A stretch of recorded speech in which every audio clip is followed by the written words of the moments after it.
Hello everyone.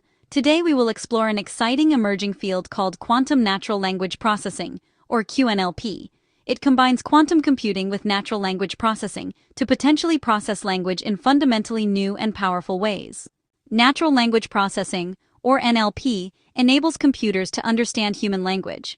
Applications include chatbots, machine translation, sentiment analysis, text summarization. Traditional NLP relies on classical computing and deep learning models. As language models grow larger, classical computation faces challenges such as high memory usage and massive training costs. Quantum computing introduces concepts like superposition and entanglement, which allow information to be represented in high-dimensional quantum states. Researchers are exploring whether these properties can help represent meaning, grammar, and contextual relationships more efficiently. In quantum NLP, words and sentences are encoded into quantum states. One influential approach is the DiscoCat framework, which combines category theory from linguistics, quantum circuits from quantum computing. This method maps sentence structures into quantum circuits, allowing a quantum computer to process grammar and meaning together.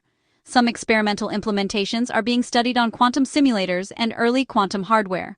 Recent studies explore quantum sentence classification, hybrid quantum classical NLP models. Quantum-enhanced semantic similarity companies and research groups are investigating how QNLP could complement large language models in the future. Quantum natural language processing is still an emerging research field, but it offers a fascinating intersection of quantum physics, linguistics, and artificial intelligence. In the coming years, QNLP may reshape how machines understand human language. Thank you for watching.